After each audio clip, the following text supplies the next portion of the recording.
Gimana Mas? Pertanyaannya ini adalah soal tanggapan Mas Roy mengenai pernyataan Rektor UGM. Ya. Saya harus disclaimer, saya belum dengar itu. Oke, gini.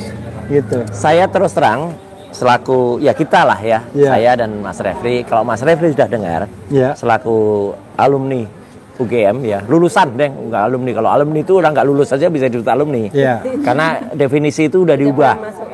Pada AD dan RT Kagama ubahnya tahun 2014 dulu. Kita tahulah siapa itu yang mengubah dan atas perintah apalah di pasal 9 itu ya. Jadi artinya saya sebagai lulusan UGM tuh terus terang saya sedih ya. Sedihnya tuh gini. Perkara kontennya oke, tetapi sekelas Universitas Gadjah Mada, sekelas kampus yang besar gitu ya. Kenapa membuat statement yang sangat-sangat minimalis atau sangat-sangat tidak mencerminkan kualitas UGM seperti itu. Satu kenapa saya bilang gitu? Sudah sangat terlambat statement itu. Harusnya itu sudah diberikan. Jadi kalau dulu mungkin memberikan statement itu masih oke. Ini tuh bukti-bukti, fakta-fakta itu sudah berkembang luar biasa besar, luar biasa panjang.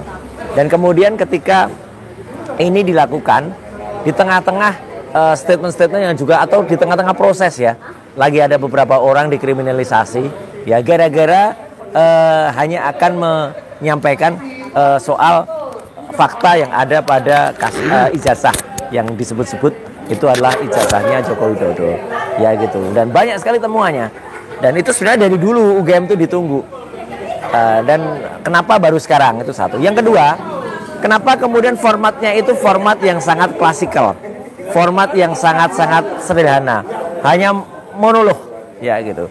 Jadi rektor bicara sendiri dengan background di ruang sidang sidang utama. Kemudian setelah itu ada juga podcast yang berisi 4 orang.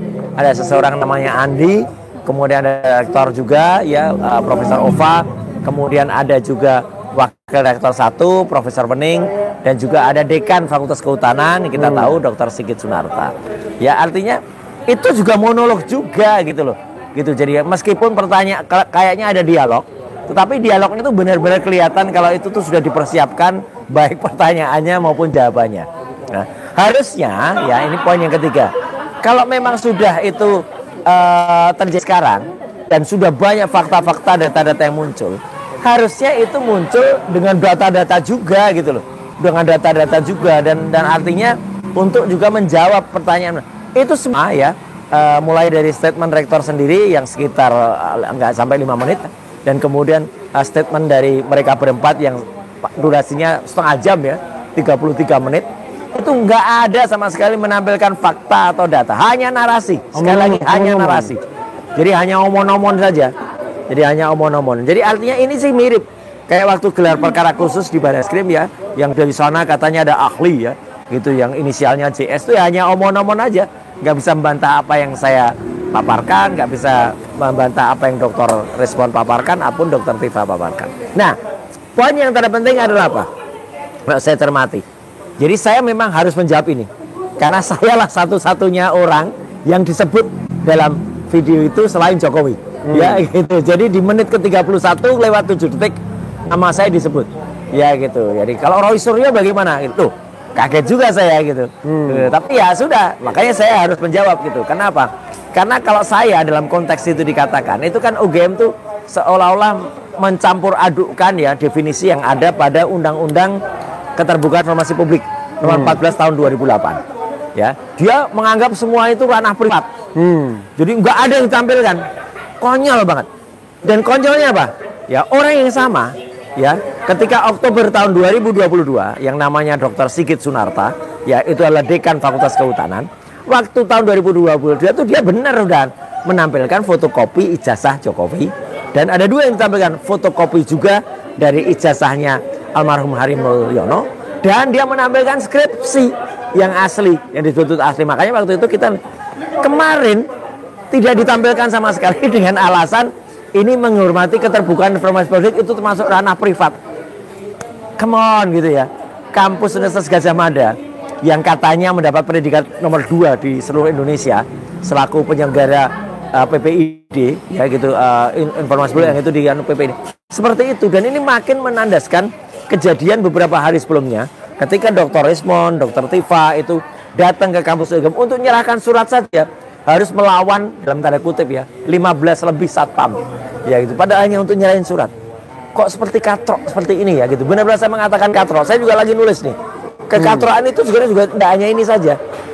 Awal bulan yang lalu tanggal 5 Juli tepatnya, ketika ketika ada kawan-kawan dari Visipol UGM akan memperingati 80 tahun usia Bang Adi atau Asadi Siregar.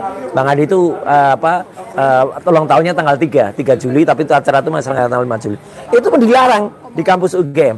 Balairung itu ditutup, ya maksudnya ditutup itu nggak boleh untuk mereka. Gara-gara ide dari teman-teman panitia ini memang kreatif ya. Judul acaranya Kampus Biru Menolak Ayah. Padahal itu dua judul novelnya Bang Adi. Kampus Cintaku di Kampus Biru tahun 74, Menolak Ayah itu tahun 84. Cerita dari Menolak Ayah itu cerita rumah tangga biasa. Tapi ketika digabungkan, wow, pihak rektorat, pihak pimpinan universitas mungkin bilang, wah ini jangan-jangan nanti dianggap kampus biru itu menolak ayah. Ayah siapa yang mau ditolak gitu. Nah, kembali ke statement ini. Kalaupun kemudian dikatakan ini jawaban UGM, ya kan UGM menjawab. Baca silahkan komentar yang ada persis di bawahnya YouTube-nya resmi UGM itu. Mostly, hampir semuanya itu kemudian saya di situ ya. Saya tuh tetap sayang kepada UGM. Hampir semuanya mencaci maki apa yang dilakukan oleh UGM. Ya gitu, karena menyatakan UGM kok cuma sekelas gini. Ada juga komentar yang kok sekelas kayak humas kecamatan saja gitu ya. Kok ada, padahal itu sudah kalau itu dulu sekali lagi mungkin orang masih maklum Mas Refri. Tapi karena itu baru dilakukan sekarang dan kesannya tuh yang lain sudah sedemikian advance gitu ya. Ini masih jalan di tempat dan tidak menjawab apa-apa. Karena yang disampaikan itu yang sudah lama disampaikan gitu. Dan bahkan membantah tapi tanpa fakta. Misalnya dia membantah ada lembar ujian ujiannya itu ada gitu. Loh kalau ada, ini aneh lagi. Kenapa pada saat Bareskrim tidak ditampilkan? Mana yang bohong? Yang pada saat Bareskrim atau pada saat ini? Jadi artinya di sini tuh kebohongan-kebohongan yang ditampilkan yang makin ditutup-tutupi itu makin kacau. Jadi kesan saya ya, sekali lagi ini penilaian saya.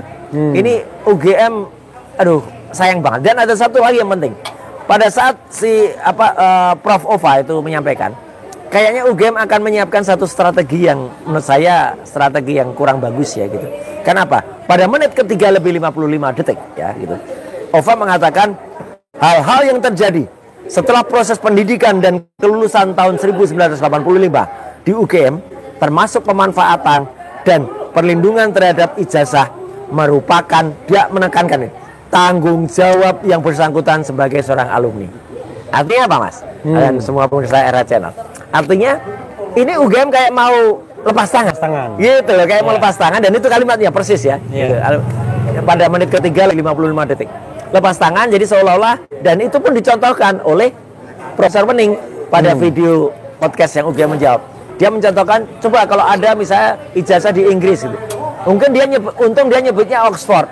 Kalau dia nyebutnya Bradford, nanti bisa blepot nanti. Ada yang ayah, yang disebut menolak ayah itu makin nolak lagi nanti gitu. Dia mengatakan ada ijazah di Oxford, kemudian tiba-tiba itu dicetak lagi, Oxford tidak bertanggung jawab kan. Jadi di sini kayaknya ada satu skenario yang mau jalankan, nanti seolah-olah ijazahnya hilang, kemudian dicetak lagi. Itu pun tetap salah. Ya ijazah itu kalau hilang nggak boleh nyetak lagi gitu loh. Ijazah kalau hilang tuh harus keluar yang namanya surat tanda pengganti ijazah dan itu harus ada keterangannya, harus ada hilangnya kapan dan laporan. Dan menariknya titik-titik atau poin-poin atau batu-batu lonceng yang bisa dipakai itu misalnya ketika dia daftar wali kota, ketika dia daftar Jakarta.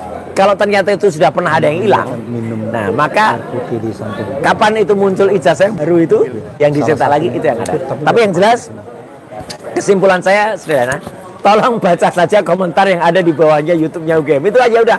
Itu udah menggambarkan komentar masyarakat terhadap kekatroan atau kekonyolan. Sekali lagi sebagai seorang alumnus asli ya, itu lulusan ya, saya nggak pakai alumni lagi lah, lulusan S1 dan UGM asli, Mas Refli juga ya gitu.